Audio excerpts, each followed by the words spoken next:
தூத்துக்குடி மாவட்டம் கோவில்பட்டி அருகே நீட் தேர்வில் தேர்ச்சி பெற்று 7.5% இடஒதுக்கீட்டில் மருத்துவ சீட் பெற்ற மாணவிக்கு அதிமுக முன்னாள் அமைச்சர்கள் ஊக்கத்தொகை மற்றும் நினைவு பரிசுகள் வழங்கினர். ஆத்திக்குளம் கிராமத்தைச் சேர்ந்த பேச்சியம்மாள் என்ற மாணவி நீட் தேர்வில் தேர்ச்சி பெற்று 7.5% இடஒதுக்கீட்டில் மருத்துவ சீட் பெற்றுள்ளார்.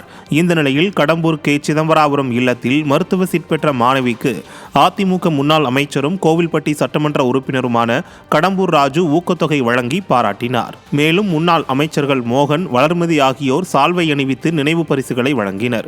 மேலும் மருத்துவ சீட் பெற்ற மாணவி 7.5% இடஒதுக்கீடு கொண்டு வந்ததற்கு அதிமுக பொதுச் செயலாளர் எடப்பாடி கே. பழனிசாமிக்கு நன்றி தெரிவித்தார்.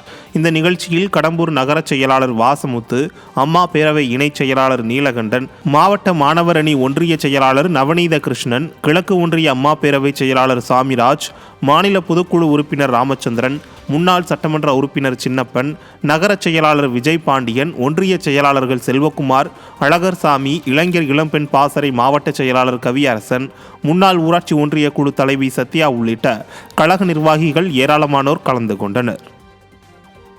இந்த 7.5 தான் எனக்கு சீட் கிடைச்சிருக்கு. இந்த 7.5 கொண்டு வந்த எடப்பாடி அவர்களுக்கு ரொம்ப நன்றியை தெரிவிச்சுக்கிறேன். ரொம்ப ரொம்ப நன்றி இதை கொண்டு வந்ததுக்கு. ஏன்னா இதனால தான் நிறைய கவர்மெண்ட் ஸ்கூல் பிள்ளைகளுக்கு MBBS சீட் கிடைச்சி இப்போ டாக்டர் படிக்கிறாங்க.